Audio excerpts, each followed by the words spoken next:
L'une des raisons principales pour laquelle on refuse le visa à certaines personnes, c'est parce que ces personnes-là ne réussissent pas leur entretien au niveau de l'ambassade.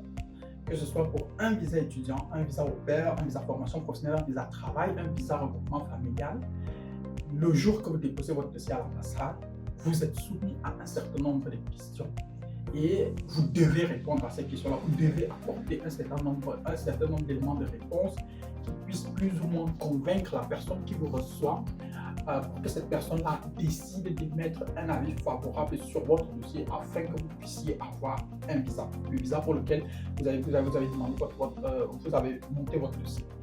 Et c'est encore plus criant, par exemple, pour les catégories de visas comme le visa au pair. Vous devez dire pourquoi vous voulez faire vous voulez avoir un visa au pair, parce que ça va vous apporter. Même chose plus ou moins pour le visa, pour le visa volontariat, mais encore plus pour le visa étudiant où vous devez plus ou moins défendre votre projet étudiant.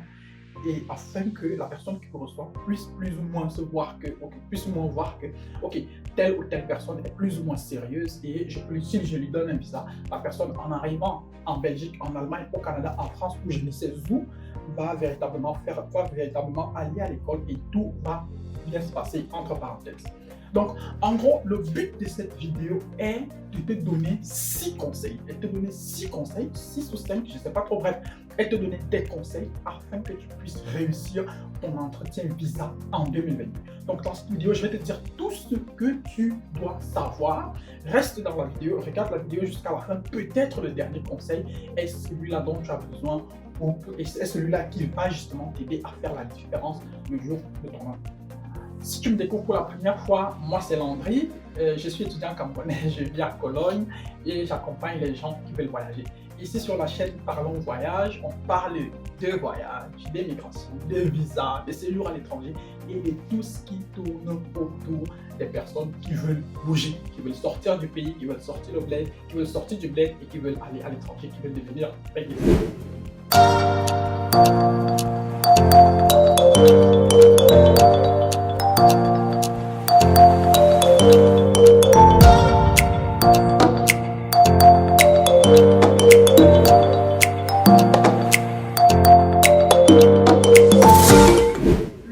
Premier élément, c'est la ponctualité.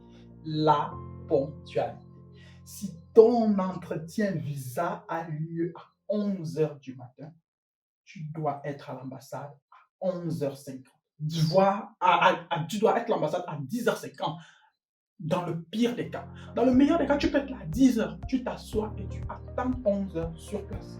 Parce que si tu attends la dernière minute, tu risques de te retrouver dans le genre de situation où il y a des embouteillages, où il y a un accident devant vous et personne ne peut bouger, où un ministre doit passer et les routes sont bloquées, où on a vu des situations par exemple où une femme est quittée de duel qui a rendez-vous le lendemain à 11h à Yaoundé à l'ambassade de France, quitte de Douala à 15h, subitement les camionneurs bloquent la route, tout le monde dort sur la route et 10h la trouve qu'elle n'a pas encore traversé l'IA. Ça sont des cas extrêmes.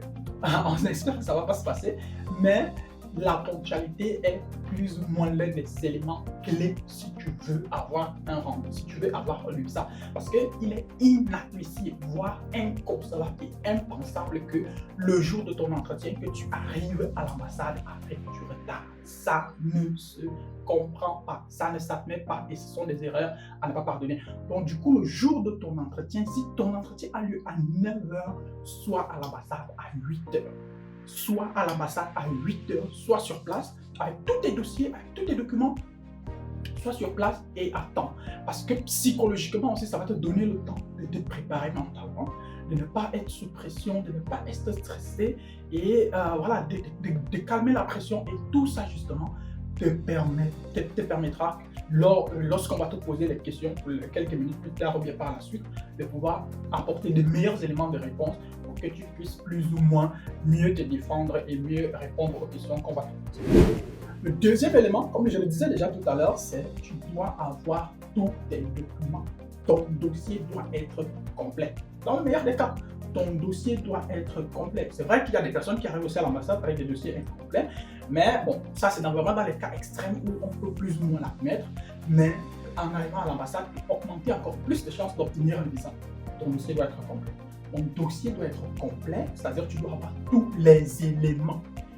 Si c'est pour un visa de travail, tu dois avoir le contrat de travail. Si c'est un visa de formation professionnelle, tu dois avoir ton contrat de formation professionnelle. C'est pas le jour, tu ne vas pas arriver à l'ambassade et commencer à dire aux gens, non, mon admission à l'université va arriver la semaine prochaine. Non, ça ne se passe pas comme ça. Si tu vas à l'ambassade et que c'est pour un rendez-vous visa étudiant, tu dois avoir l'admission à l'université.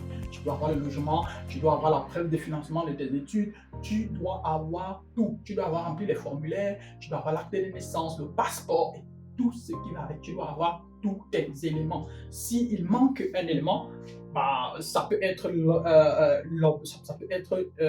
la cause ou bien la raison pour laquelle on pourra te refuser le visa. Donc, avoir un dossier complet est plus que primordial pour que tu puisses obtenir un visa, pas seulement en 2022, mais même en 2023, même en 2024, même en 2025. Aussi longtemps que les procédures de visa existent pour vous, on vous demandera toujours et toujours un certain nombre de documents et vous devez prouver que vous avez ces documents-là. C'est vrai que d'un pays à un autre, on ne demande pas les mêmes documents. D'une catégorie de visa à une autre, on ne demande pas les mêmes documents. Dans certaines catégories de visa, on est moins exigeant. Dans certains pays, on est un peu plus regardant que d'autres. Mais toujours est-il que vous devez plus ou moins prouver que vous avez tous vos documents. Vous avez tous les documents, sinon on va vous refuser le visa. Et si on vous refuse le visa, troisième élément, vous devez vous préparer pour votre entretien visa. Dans le meilleur des cas, vous devez vous faire accompagner. Vous devez vous faire coacher pour votre entretien visa. Ça sonne bizarre. C'est pas qu'une histoire de coach en développement personnel, non. Vous devez vous faire coacher pour votre entretien visa. Vous devez vous asseoir avec quelqu'un qui s'y connaît un peu plus, une agence par exemple comme la nôtre, pour que cette agence-là vous accompagne, pour que ces personnes qui sont un peu plus aguerries puissent vous accompagner pour votre entretien. Parce que ce que moi, par exemple, en m'asseyant avec quelqu'un, je peux facilement voir, je peux facilement anticiper sur un certain nombre de choses. C'est-à-dire que, bon, voilà, si tu réponds à telle question comme ça, voici plus ou moins ce à quoi tu t'exposes. Si tu réponds comme ça, c'est plus stratégique. Si tu utilises tel élément, tu structures ça comme ça. Tu montres plus ou moins tel côté de toi et c'est bon pour ton visa, c'est bon pour ta demande. Ou alors si tu montres les choses sous cet angle-ci, c'est pas bon pour ta demande parce qu'on pourrait voir ça comme ça, comme ça. Donc, vous devez vous faire accompagner. Vous devez vous faire accompagner, ça va vous coûter de l'argent, mais rappelez-vous, l'argent appelle l'argent. Si vous ne voulez pas dépenser, alors vous allez perdre. Vous allez perdre et si vous perdez, parce que si par exemple c'est un visa travail, et que votre premier mois de salaire, vous allez gagner, je ne sais pas, 2500 €, bah, dites-vous bien que si vous vous faites accompagner et que à l'agence ou qui est la personne qui vous fait du coaching visa vous demande par exemple, je ne sais pas, 100 000, 150 000, 4, 5, 6 séances, 6 sessions de coaching, bah, c'est un investissement. Que ce soit un visa étudiant, c'est un investissement. Formation professionnelle, au pair, tout ça, c'est un investissement. Vous investissez sur le long terme, vous investissez sur votre futur. Alors vous devez vous asseoir et vous devez vous préparer. Vous devez vous préparer pour votre entretien, vous devez faire des recherches pour votre entretien, vous devez être prêt pour votre entretien. Il vous faut être prêt parce que si vous n'êtes pas prêt, vous allez merder. Et si vous merdez, c'est votre procédure de visa qui tombe dans l'eau. Et si votre procédure de visa tombe dans l'eau, vous n'allez pas voyager. Et si vous ne voyagez pas, c'est-à-dire, quand on arrive à l'ambassade, généralement, on a déjà dépensé beaucoup d'argent. Par exemple, pour ceux qui veulent venir en Allemagne, il faut avoir fait des cours de langue. Pour ceux qui veulent, par exemple, voyager avec un visa étudiant, dans certains cas, on va vous demander un examen de langue, par exemple, au Canada, que ce soit le français ou l'anglais. Si vous voulez, par exemple, aller aux États-Unis, on va vous demander le certificat d'anglais. Si vous voulez étudier en France ou en Allemagne ou en Belgique en anglais, on va vous demander un examen d'anglais. Et donc, vous devez au moins avoir composé cet examen d'anglais-là. Vous devez l'avoir réussi et tout ça demande de l'argent. Tout ça demande de l'argent. Vous devez par exemple, je ne sais pas, en fonction de l'accord que vous avez peut-être avec la personne qui gère votre dossier, vous devez plus ou moins avoir un certain nombre d'informations. Et toutes ces informations-là et tous ces documents-là vous auront certainement coûté de l'argent. Et donc c'est tout cet argent que vous avez déjà dépensé, que vous mettez en jeu en décidant de ne pas vous préparer. Et c'est également aussi l'argent du futur, c'est-à-dire le potentiel argent, l'argent, ce que j'appelle souvent l'argent possible. C'est l'argent possible que vous auriez pu gagner, que vous mettez également aussi en danger. Parce que si vous ne gagnez pas cet argent-là, bah, vous n'aurez rien. Et si vous, et si vous risquez de perdre, je ne sais pas, 40 000 euros par an ou 30 000 euros par an pour une histoire où vous auriez dû dépenser 150 000 francs, c'est-à-dire moins de 250 euros, bah, vraiment, je crois que c'est quand même assez idiot. La préparation n'est pas que physique. C'est-à-dire, il ne suffit pas de s'asseoir avec un coach comme moi pour dire que vous allez obtenir tout va bien se passer. Nous sommes africains, alors il faut ajouter la dimension spirituelle.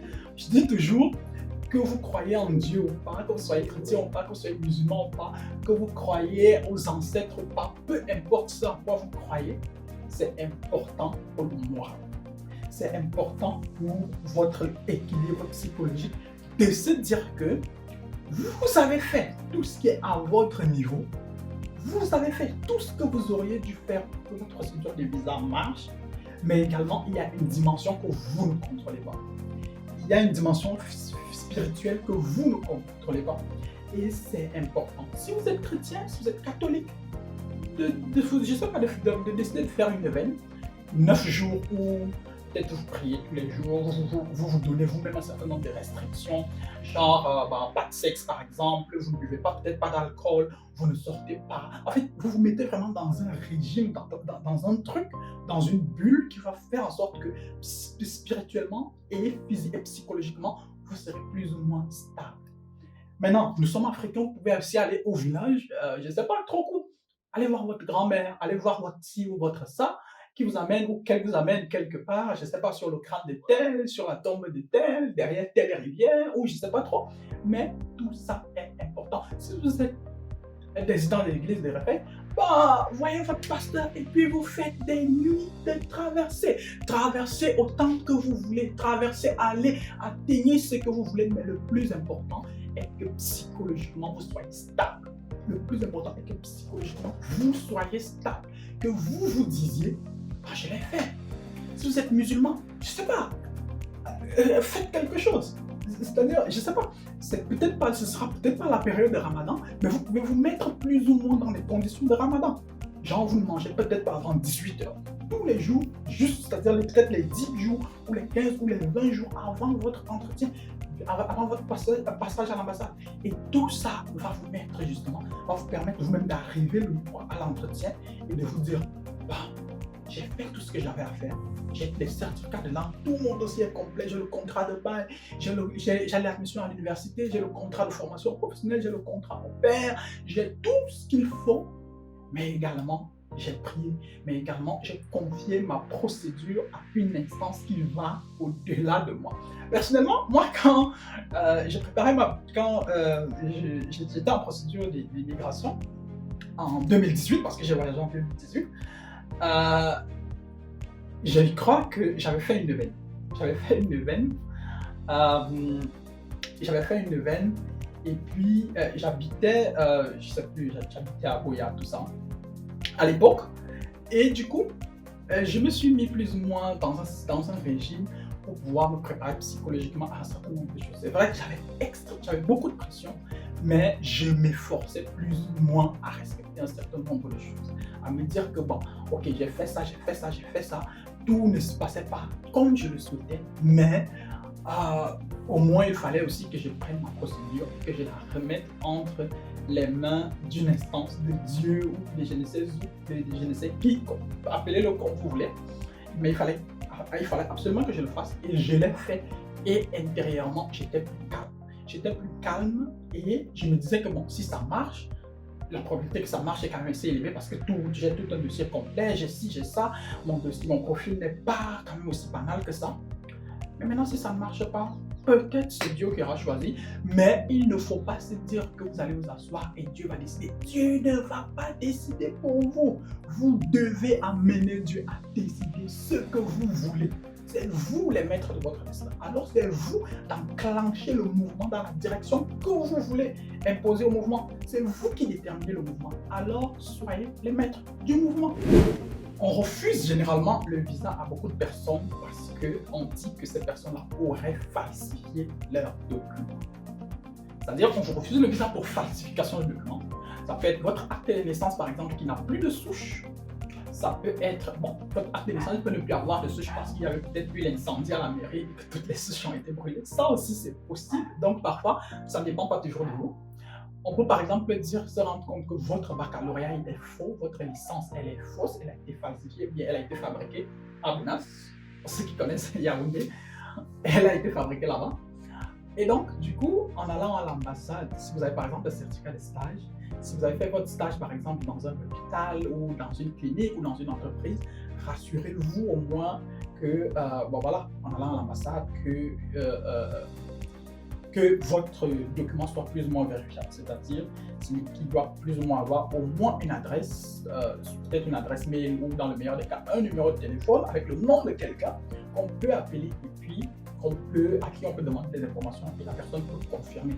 Et donc vous-même, si par exemple vous avez fait votre stage dans une entreprise, quand vous passez à l'ambassade, dans le meilleur des cas, vous pouvez vous rapprocher du responsable, de la personne qui avait signé votre document et lui dire, bah voici, comme ça, comme ça, comme ça, si jamais on vous appelle, bah, il faut juste confirmer, parce que, voilà. Maintenant, peut-être la personne, peut-être vous ne voulez pas parler de votre procédure, je peux le comprendre, mais dites-vous bien que il faudra de toute façon faire confiance à quelqu'un, il faudra de toute façon faire confiance à quelqu'un, et vos documents, si l'ambassade décide de les vérifier, bah, elle va se rapprocher d'un certain nombre d'instances, elle va se rapprocher d'un certain nombre d'institutions. Si vous avez par exemple dit que vous avez été au lycée général Leclerc, on peut se rapprocher de cet établissement-là pour vérifier si vous êtes dans leur base de données, si tant est qu'il y a une base de données, parce qu'il faut la faire partie de là. Et donc du coup, si vous avez des documents falsifiés, la probabilité qu'on vous refuse le visa est déjà très élevée. Parce que, en plus de vous refuser le visa, on peut vous bloquer. On peut vous blacklister pour 3 ans, pour 5 ans dans tout l'espace Schengen, de telle sorte que vous ne pourrez plus demander le visa pour l'espace Schengen. Si par exemple, vous voulez entrer dans l'espace Schengen, on peut vous blacklister dans cette zone-là. Et puis, vous n'avez plus la possibilité de demander un visa pour l'un de ces pays, que ce soit pour le Canada, les États-Unis ou je sais où. Ça peut arriver. Donc, faites très attention pour les documents que vous mettez dans votre procédure de demande. Si vous mettez là-dedans des documents qui ne sont pas vrais, ça peut vous causer de gros soucis. Dernier point sur ma liste, la consultation des mails.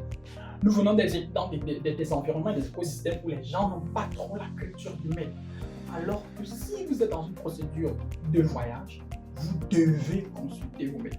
Vous devez consulter, vous devez vous rassurer que vous consultez vos mails au moins 2 fois par jour. Au moins 2 fois par jour. Vous devez contrôler votre boîte de réception. Vous devez contrôler vos spams. Parce qu'on peut vous envoyer un mail et il atterrit directement dans les spams. Alors vous devez contrôler tout cela. Vous devez contrôler les spams, vous devez contrôler votre boîte de réception. Je dis bien 2 fois par jour, minimum. Pour être certain que si l'ambassade vous demande une information à 7 h du matin ou à 8 h du matin, vous pouvez la confirmer à 14 h plus tard. De telle sorte que si vous consultez vos mails, peut-être genre autour de midi, et puis vous les contrôlez de nouveau, peut-être autour de 15 h, genre disons 9 h, 15 h. 9 h, 15 h, par exemple, si vous choisissez ces horaires-là, vous contrôlez votre boîte mail, alors vous êtes certain de ne manquer aucune information. Et aussi, ça veut dire que rassurez-vous que le mail que vous donnez à l'ambassade n'a pas d'erreur, que vous n'avez pas oublié une lettre, que vous n'avez pas oublié un chiffre, que vous n'avez pas ajouté une lettre ou que vous n'avez pas ajouté un chiffre. Parce que si cela arrive, on va vous envoyer des mails et ils n'arriveront jamais. Et si on vous envoie des mails qui n'arriveront jamais et que là-dedans, on a par exemple besoin de tel autre document ou de telle autre chose ou de telle autre chose et que vous ne répondez pas ou qu'on n'arrive pas à vous joindre, ce sera très problématique. Et c'est votre procédure de visa qui est en danger. Et c'est tout ce qu'on ne souhaite pas ici. Parce que pour arriver jusqu'à ce niveau, je sais ce que ça représente en termes d'investissement personnel, en termes d'espoir, en termes d'investissement psychologique qu'on met derrière de toute cette préparation. Je sais tout ce que ça représente. Ça va largement au-delà de l'argent. Largement au-delà de l'argent parce qu'on est là en plein dans le domaine des rêves, on est là en plein dans les émotions, on est là en plein dans les organes, comme on dit. On est en plein dans les organes et ça veut dire que tu ne dois pas blaguer avec ça. Tu ne dois pas blaguer avec ça. Donc voilà en gros les 6 points que je voulais partager avec toi aujourd'hui pour que ton entretien de visa en 2022 puisse être un succès total et que tu puisses voyager. Donc voilà, dites-nous ce que vous pensez, dites-nous en commentaire ce que vous pensez de la thématique, dites-nous en commentaire ce que vous avez appris. Si par exemple vous avez des questions, vous pouvez nous les poser. Si vous avez des questions, vous pouvez nous les poser. Si vous avez, qu'est-ce que je peux dire? Je ne sais pas. Si vous voulez qu'on aborde par exemple un thème spécifique ou je ne sais pas, une question spécifique, vous pouvez nous laisser également en commentaire et on verra comment faire. Mais déjà, je tiens à rappeler que cette vidéo n'est que la première d'une série de vidéos que nous allons faire qui seront consacrées aux procédures de visa. Et à travers cette catégorie des vidéos-là, nous allons donner plein de conseils. Dans les prochaines vidéos, on sera peut-être un peu plus spécifique en prenant au cas par cas, c'est-à-dire qu'on va prendre le visa étudiant, on va parler exclusivement du visa étudiant, on va parler exclusivement du visa travail, on va parler exclusivement du visa au pair, du visa volontariat, du visa formation professionnelle, de tous les visas que vous voulez. Visa regroupement familial, on va parler de tous les visas. Donc restez sur la chaîne, abonnez-vous, ne manquez aucune vidéo parce que chaque semaine nous aurons des nouveaux contenus intéressants. Bien des choses à toi et on se voit dans la prochaine vidéo. Ciao ciao.